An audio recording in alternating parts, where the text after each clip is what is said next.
اعوذ باللہ من الشیطان الرجیم بسم اللہ الرحمن الرحیم الحمد للہ رب العالمین ومنها ما عن بعض القائلین بأصالة الماہیہ ان الصورة الحاصلة في الذہن منسلخة عن ماہیتها الخارجیہ ومنقلبۃ الی الکیف۔ بعض ہماری وجود ذہنی کے اوپر جو اعتراضات تھے ان کے جوابات میں چل رہی تھی۔ مختلف جواب آپ کی خدمت میں عرض ہوئے اور آخری جواب جو کل آپ کی خدمت میں عرض ہوا تھا وہ فاضل کوشجی کا تھا، اور آج جو جواب آپ کی خدمت میں عرض کرنا ہے وہ جواب سید سند کا ہے۔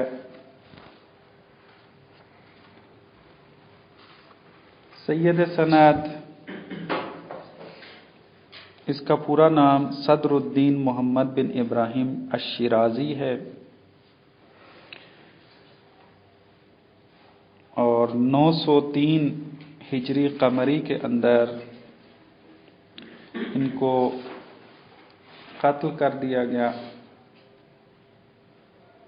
انتہائی فاضل شخصیت ہیں، مختلف ان کی کتابیں موجود ہیں، شرح تجرید ہے، شرح مطالع ہے، شرح شمسیہ ہے، شرح مختصر الاصول، تفسیر کشاف کے اوپر بھی شرح موجود ہے ان کی، یعنی عالم شخصیت ہے۔ سید سند یہ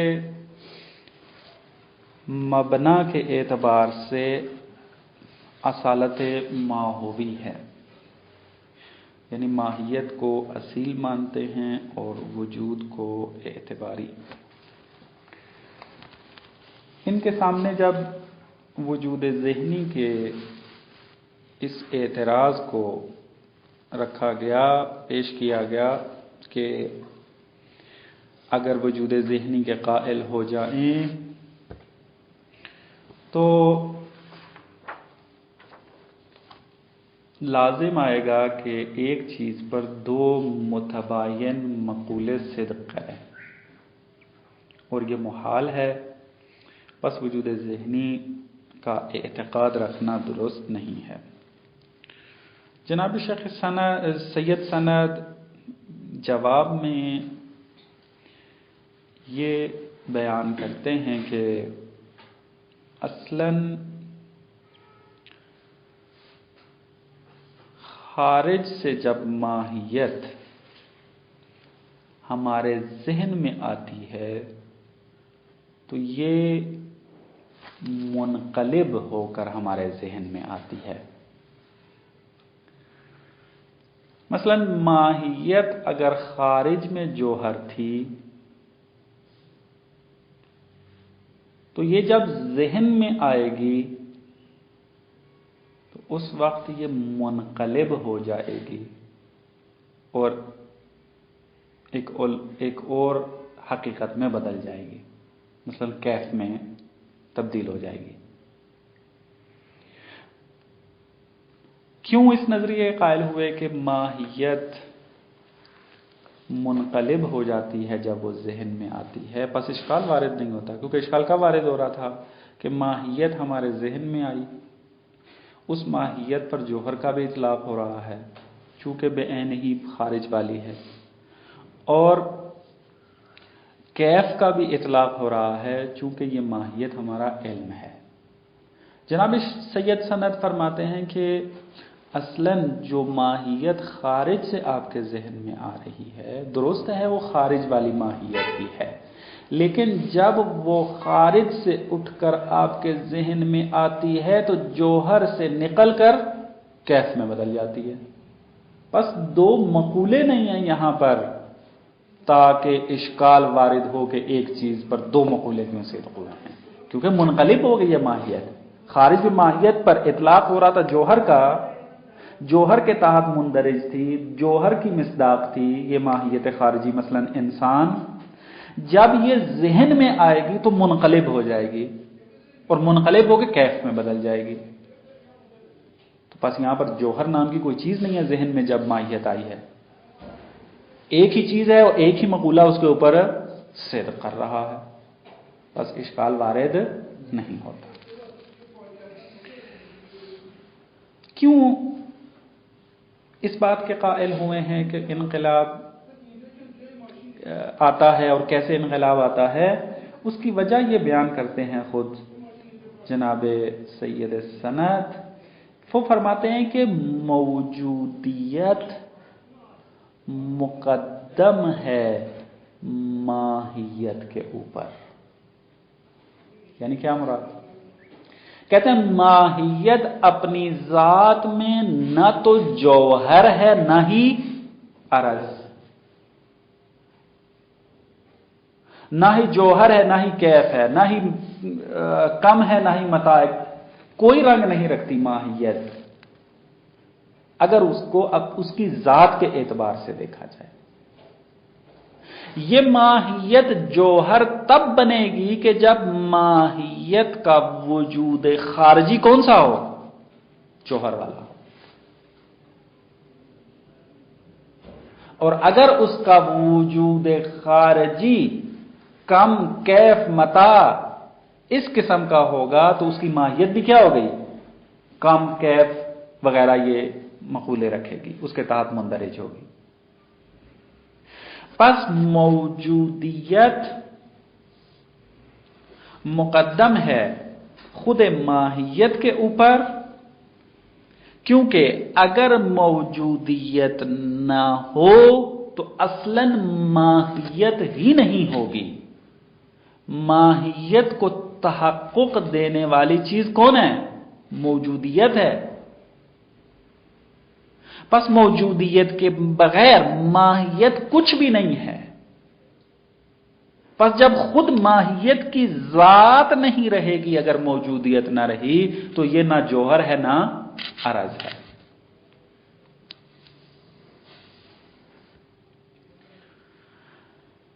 اور یہ ماہیت اپنا مقولہ تبدیل کر دیتی ہے کہ جب اس کا وجود بدل جاتا ہے۔ اگر وجود خارجی رکھتی ہوگی یہ ماہیت تو اور مقولہ اس پر صدق کرے گا، اور اگر یہ وجود ذہنی میں آ جائے تو اس کے اوپر کوئی اور مقولہ صدق کرے گا۔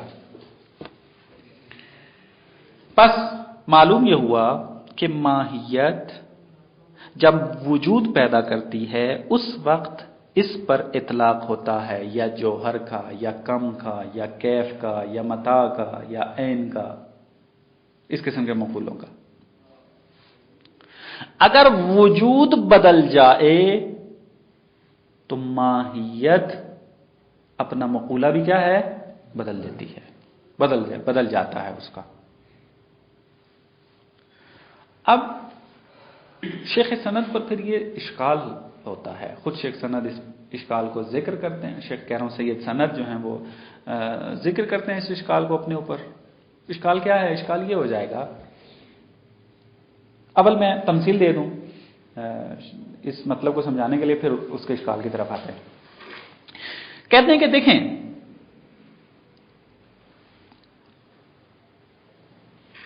جب یہ ماہیت وجود خارجی سے نکل کر وجود ذہنی کے اندر آئی ہے تو کیا کہا کہ انقلاب آ گیا اس کی ذات میں۔ یہ ماہیت جو خارج میں جوہر تھی، جب یہ وجود ذہنی میں آئی تو اس کی ذات میں جب انقلاب آیا تو یہ کیف بن گئی، درست ہے؟ تو اب ہم ان سے سوال یہ کرتے ہیں سید سند سے کہ آپ پھر عینیت کو کیسے درست کریں گے؟ کیونکہ ہم نے وجود ذہنی میں کیا کہا ہوا ہے کہ ماہیت وہی ذہن میں آتی ہے جو کہاں ہوتی ہے؟ خارج میں، یعنی خارج والی ماہیت ہمارے ذہن میں آتی ہے۔ تو اگر ہم آپ کی بات مان لیں کہ ماہیت ذہن میں جب آتی ہے تو منقلب ہو جاتی ہے، تو پھر ہم کیسے کہہ سکتے ہیں کہ ہمارے ذہن میں جو علم پیدا ہوا ہے وہ وہی ہے کہ جو خارج میں ہے، وہی ماہیت ہے جو خارج میں ہے؟ یہ آپ عینیت کہاں سے درست کریں گے؟ اگر یہ عینیت درست نہ ہوئی تو پھر آپ کا یہ راہ حل درست نہیں ہے، کیونکہ سفسطہ لازم آ جائے گا، کیونکہ خارج کا اور ذہن کا آپس میں کوئی ارتباط نہیں ہوگا، کیونکہ خارج میں حقیقت کچھ اور ہے اور ذہن کے اندر حقیقت کچھ اور ہے۔ تو پس ہمیں خارج کے بارے میں علم حاصل نہیں ہوگا۔ خارج کے بارے میں ہمیں علم تب حاصل ہوگا کہ جب دونوں ماہیتوں کے درمیان عینیت پائی جائے، خارجی اور ذہنی کے اندر۔ سید سند جو ہے وہ جواب یہ دیتے ہیں کہ میں عینیت آپ کو سمجھاتا ہوں، عینیت ہے اس کے اندر، مشکل نہیں ہے۔ عینیت غلیظ کے پیچھے جانے کی ضرورت نہیں ہے، یہ کام آپ خود بھی کرتے ہیں فلاسفہ۔ کیسے؟ سید سند کہتے ہیں پانی کو اگر آپ 100 درجہ سینٹی گریڈ پر اس کو گرم کریں، ہیٹ دیں اس کو، تو وہ کس میں بدل جاتا ہے؟ بخارات کے اندر۔ تو جب یہ پانی بخارات میں بدل جاتا ہے تو وہاں پر آپ خود یہ کہتے ہیں یہ بخارات وہی پانی ہے، کہتے ہیں نہیں کہتے؟ مثلا اگر پانی جو ہے وہ بخار بن جائے اور بخار آپ کو نظر آ رہا ہو تو آپ کیا کہتے ہیں؟ یہ بخار وہی پانی ہے کہ جس کو ہم نے گرم کیا ہے۔ تو کہتے ہیں کہ آپ دیکھیں پانی ایک الگ حقیقت کا نام ہے، بخار ایک الگ حقیقت کا نام ہے، لیکن اس کے باوجود آپ بخار کو کہہ رہے ہیں کہ یہ وہی پانی ہے۔ یہ جو آپ پلٹا رہے ہیں بخار کو پانی کی طرف کہ بخار وہی پانی ہے، تو اس کے اندر ایک امر مشترک موجود ہے، اس کو مادہ اولا کہتے ہیں، حیولہ اولا کہتے ہیں، اس کی بات بعد میں کریں گے۔ تو کہتے ہیں آپ یہاں پر ایک امر مشترک آپ کو مل گیا، اس امر مشترک کی وجہ سے دو مختلف ذاتوں کو کہہ رہے ہیں کہ یہ وہی ہے۔ کہتے ہیں ہمارے مورد کے اندر بھی درست ہے کہ دو ذاتیں مختلف ہیں، لیکن ان کے درمیان ایک امر مشترک موجود ہے۔ وہ کیا ہے امر مشترک؟ کہتے ہیں شے، امکان، کوئی بھی آپ لے لیں۔ آپ ماہیت خارجی کو شے کہتے ہیں یا نہیں کہتے؟ کہتے ہیں۔ ماہیت ذہنی کو شے کہتے ہیں یا نہیں کہتے؟ کہتے ہیں۔ دونوں پر شے کا اطلاق ہوتا ہے۔ یا مثلا ماہیت خارجیہ ممکن ہے یا نہیں ہے؟ ممکن ہے، کیونکہ واجب تو نہیں ہے۔ ماہیت ذہنیہ جو ہے وہ بھی ممکن ہے یا ممکن نہیں ہے؟ ممکن ہے۔ تو کہتے ہیں ان دونوں کے اوپر ایک ہی چیز کا اطلاق ہو رہا ہے، یا شے کا اطلاق ہو رہا ہے یا امکان کا، آپ کسی بھی چیز کو لے لیں، ہماری اس میں بات نہیں ہے۔ ہم یہ چاہتے ہیں کہ ان دو ذات کے درمیان ایک امر مشترک ہونا چاہیے۔ اب اس امر مشترک کو آپ کیا نام دیتے ہیں، کس چیز کو قرار دیتے ہیں، اس میں ہماری بات نہیں ہے۔ بس جب ان دو ذاتوں کے درمیان ایک امر مشترک موجود ہے، اس امر مشترک کی وجہ سے ہم کہیں گے کہ یہ شے وہی ہے۔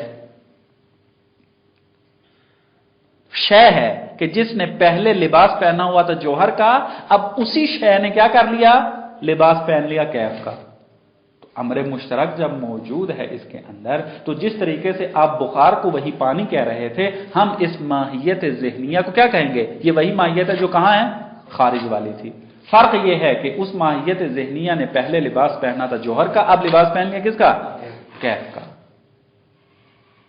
بس ہمارے ذہن میں فقط ایک ہی چیز ہے اور وہ اس کے اوپر ایک مقولہ فقط صدق کر رہا ہے، کون سا؟ کیف کا۔ جوہر اطلاق نہیں کر رہا، کیونکہ ماہیت خارجی جب ذہن میں آئی تو مقولہ جوہر تبدیل ہو گیا کس کے اندر؟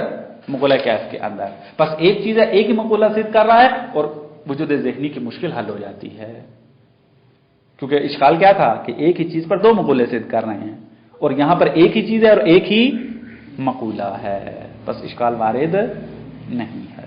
مطلب واضح ہوا یہاں تک؟ کوئی سوال ہے؟ تطبیق کرنے ہیں، اگر سوال ذہن میں ہوا تو حتماً پوچھ لیجیے۔